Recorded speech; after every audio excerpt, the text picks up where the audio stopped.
Atenção! Começa agora uma teleaula de processos de fabricação do curso profissionalizante.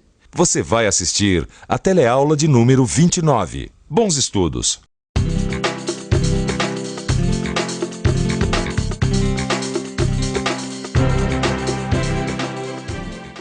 Nas teleaulas anteriores, você conheceu diversos processos de fabricação que têm grande aplicação no mundo da mecânica.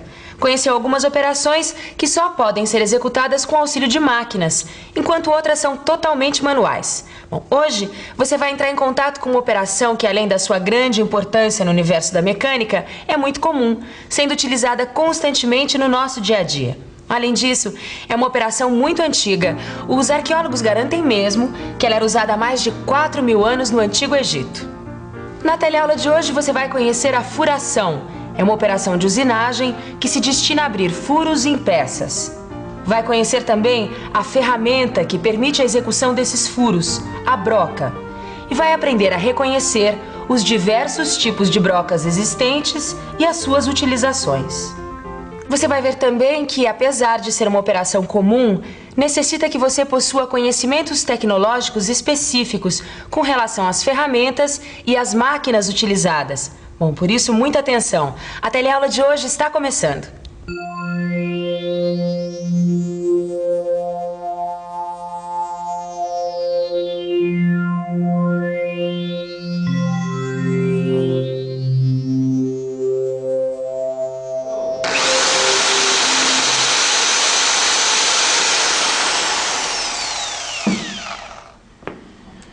Pois é, desde que o mundo é mundo, o homem tem necessidade de furar, de perfurar algum material, seja para fixar ou para cortar.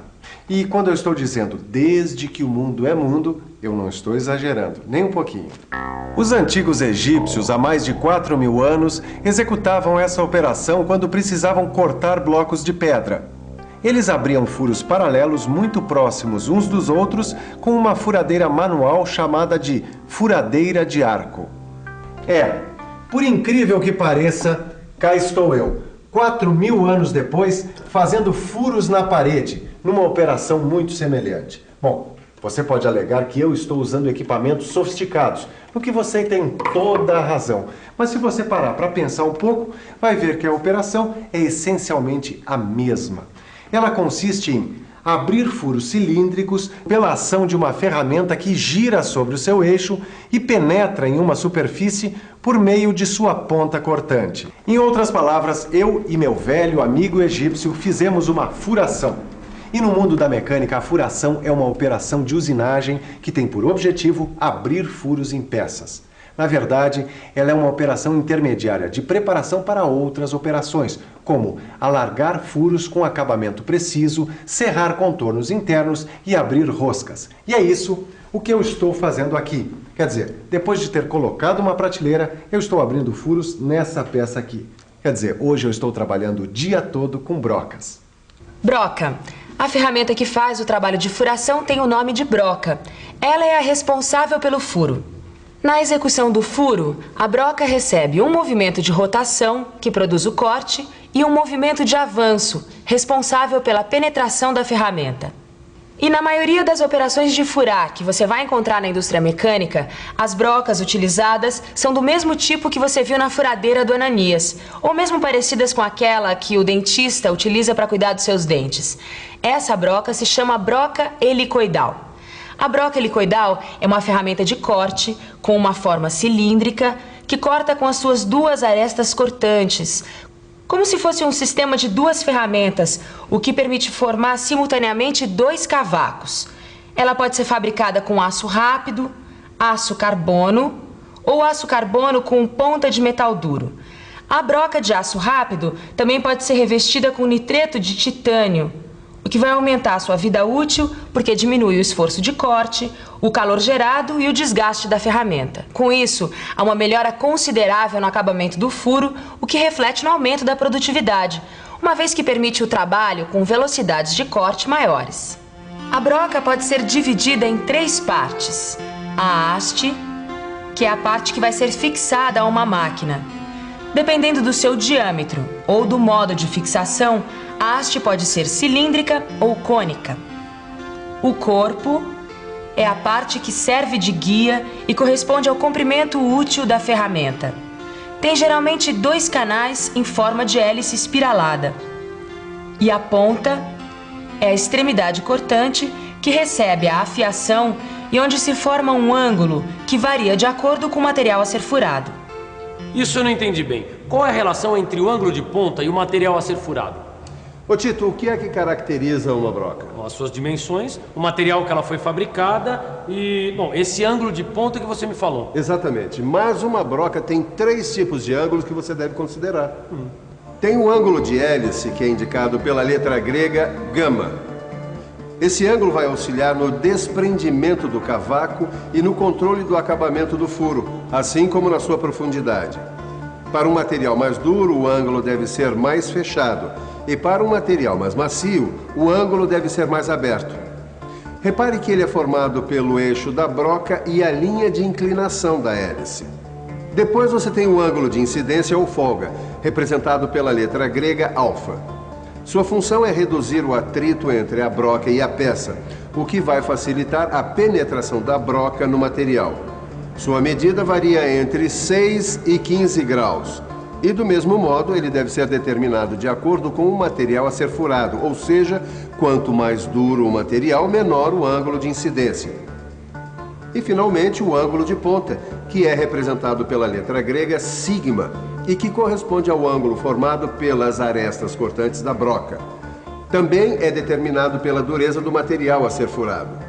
E mais uma coisa, é muito importante que as arestas cortantes tenham o mesmo comprimento e formem ângulos iguais em relação ao eixo da broca. Bom, Silva, pelo que eu entendi, os ângulos da broca estão relacionados ao tipo de material a ser furado. E os tipos de broca também são escolhidos assim, não é mesmo? Bom, por exemplo, se eu precisar furar uma peça de ferro fundido duro como essa aqui, que tipo de broca eu vou escolher? Tito, da mesma forma que em relação aos ângulos, você vai escolher o tipo de broca de acordo com o material com o qual você for trabalhar. Dá uma olhada aqui nessa tabela. Ela vai ajudar você a escolher o tipo de broca que necessita. Olha aqui nessa coluna aplicação. Aqui estão relacionados os materiais que você pode precisar furar. E aqui está o que você me pediu, ferro fundido duro. Veja, você vai precisar de um ângulo de ponta de 118 graus e um ângulo de hélice do tipo H, que é especial para materiais duros, que produzem cavaco curto e descontínuo. Agora eu acho que eu entendi melhor, Silva. Se eu quiser trabalhar com material de dureza normal, eu devo escolher um ângulo de hélice do tipo N. Agora, se eu quiser trabalhar com material macio, do tipo que produz, assim, cavacos longos, eu devo usar o tipo W, é o mais indicado. Exato. No seu livro de estudos você vai encontrar uma tabela igual a essa. É muito importante que você conheça bem as características de cada tipo de broca. Bom dia, Ananias! E aí, Caio? Tudo bom? Você podia me dar uma força aqui? Qual é o problema? Eu tô com um problema. Eu tô fazendo a usinagem dessa chapa de metal que é bem fininha e tô encontrando alguns problemas com a furação. Tá, mas que tipo de dificuldade, de problema você está encontrando? Bom, pra começar, eu não consigo fazer os furos exatamente redondos. E no final da furação eu encontro essas rebarbas aqui, olha. Eu sei. Mas isso é comum acontecer em chapas finas assim. Ah, é? Você acha que eu devo usar algum tipo de broca especial? Não, calma. Olha, quando uma broca comum não consegue ter um rendimento satisfatório, você não precisa sair correndo atrás de uma broca especial, não. Você pode fazer modificações na broca do tipo N, por exemplo, e conseguir bons resultados. Ué, não entendi agora. Como assim modificações? Bom, você pode modificar o ângulo da broca, quer dizer, deixar ele mais obtuso, bem mais obtuso. E aí você vai conseguir os mesmos resultados. Olha só, essa eu não sabia, Ananias. Vivendo e aprendendo. Mas agora, eu queria mesmo ficar um pouco mais por dentro desses diversos tipos de brocas especiais. Porque até hoje, eu só trabalhei com brocas helicoidais. Além das brocas helicoidais, existem outros tipos de brocas para usinagens especiais. E eu acho que você também devia ficar por dentro desses outros tipos.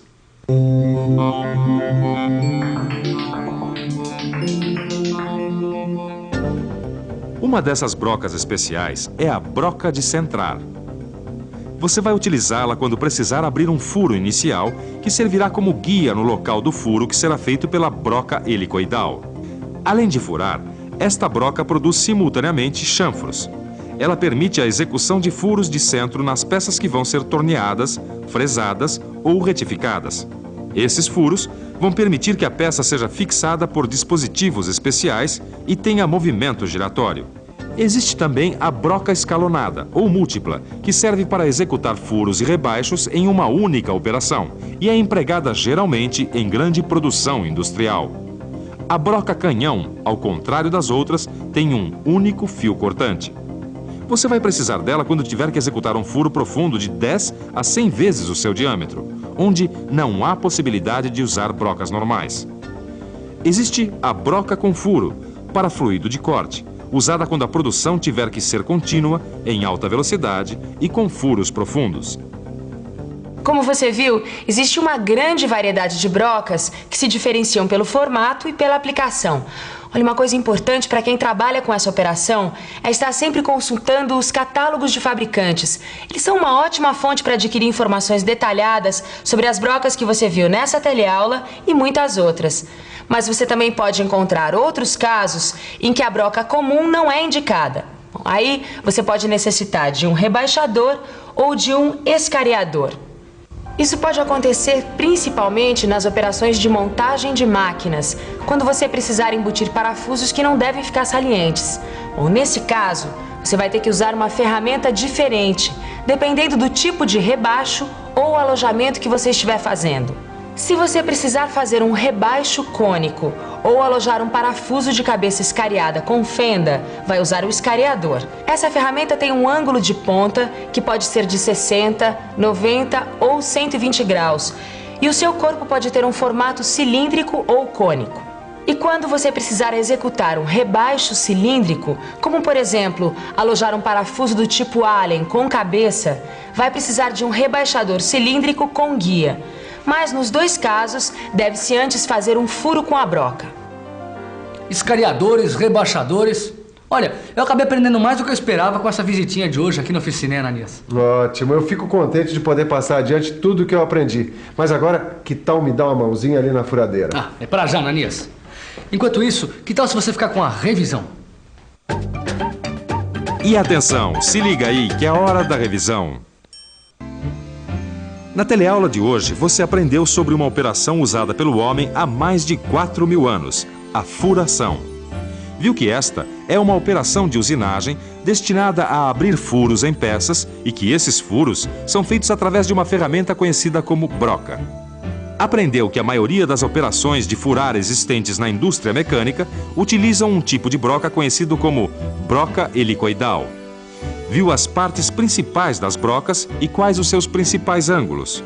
Conheceu os vários tipos de brocas e como escolher a broca certa para furar um material específico. Constatou que, em muitos casos, é preciso utilizar brocas especiais que se diferenciam pelo formato e pela aplicação. Finalmente, aprendeu que, em algumas operações, como nas montagens de máquinas, a furação com broca comum não é indicada, sendo preciso utilizar outras ferramentas como os escariadores ou os rebaixadores. Silva, eu acho que eu fiquei bem por dentro desse assunto de brocas hoje, viu? Mas lembre-se, Tito, de que todas essas ferramentas dependem de uma máquina para que a operação seja realizada. Que máquinas são essas e como elas realizam essas operações? Esse é o assunto da nossa próxima teleaula. Até lá. E não se esqueça do seu livro de estudos para completar as informações que você recebeu hoje na teleaula. Até a